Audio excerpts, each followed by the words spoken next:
Do not listen to this video if you want to fit in, if you want to be mediocre. Why do I start with that, right? We have to look at the nature of what conformity is implying, yeah? What does conformity imply? Some form of suppression, right? Right? To conform is to suppress something, who we are, what we are inside. So, the vicious cycle of compression, it bears its head in the form of overstimulation, overconsumption, distraction, avoidance, right? If humanity is to begin to see what we are and the beautiful capacity that we have as beings to use our awareness, we have a beautiful opportunity in front of us. And that is to start to see through our program, to start to understand the ego and how its nature is a defense mechanism, something to protect the self, which is, in this specific situation, Justin Egliskis, or Adam blank, or Sarah blank, etc., etc. Right? We all have this ego. There's nothing wrong with the ego. The thing is, it's to be observed, watched, felt, and listened to. Because when we do that, when we stop conforming, and we stop suppressing, and we begin to see the patterns of the ego's defense mechanism, those pillars that I listed, overstimulation, overconsumption, distraction, avoidance, right?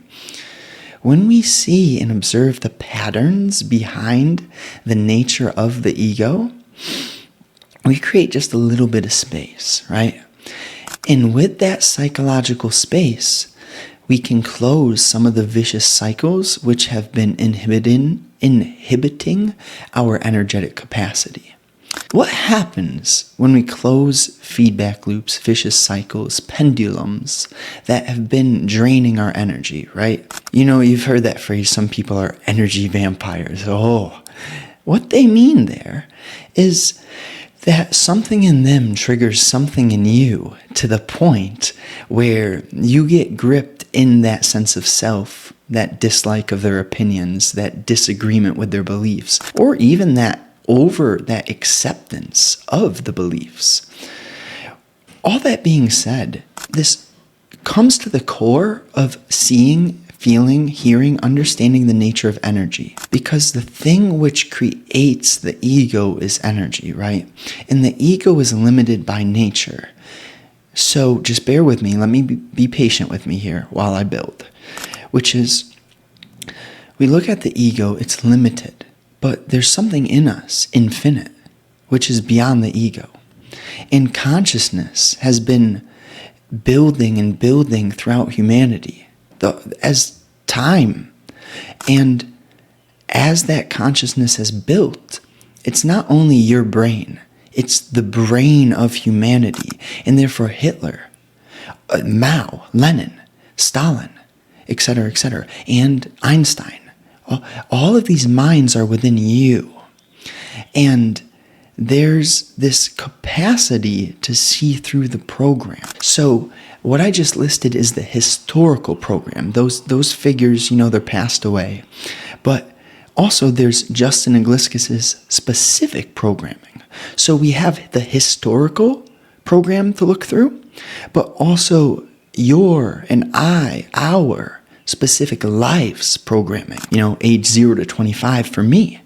How have parents and culture and religion and professors and friends, how have I conformed? How have I suppressed who and what I actually am by not necessarily having the energy to see through the program? Now, here's the trick, right? Because it's taken me a certain amount of suffering, anxiety, pain, lust, greed, envy, euphoria. It's taken me a certain amount of that to start to realize that there is something behind that. And as we play this game, the game is the daily watching, observing, listening, seeing, and feeling of our egotistical friction, right? It's never that you say something that triggers me, but that I heard something in a way that triggered a program, which then led to being gripped via the ego's self-defense mechanism. So that's like a leap right there from being in this victim state where you have vicious cycles and pendulums and everything of that nature which sucks away and drains your energy. Because the thing which I'm getting at, the ability to listen, see, observe, it requires a pure energy, a massive amount of energy. And therefore, you can't chase or ask, how do I increase my energy levels? The game is more so subtraction. Seeing the things, seeing the valleys, the quicksand in which our energy, our capacity to observe gets taken away. So that's the simple way to play this game and to move through life, is to observe, where is one mechanical? Where are we dull? When? What are the situations, the environments which cause us to, let me be gentle here. Do they cause us to conform? Or maybe they increase the likelihood that we feel the need to conform, right? Feels a bit more precise, that second line. Because again, it's never something happening to us. Everything, it's always happening for us. And I know that psychological switch may not be necessarily instant, but it also can become instant. How do we move through the quicksand, the grip of the ego, in as efficient of a way possible? Solid question right there. And one of the main pinpoints is conformity.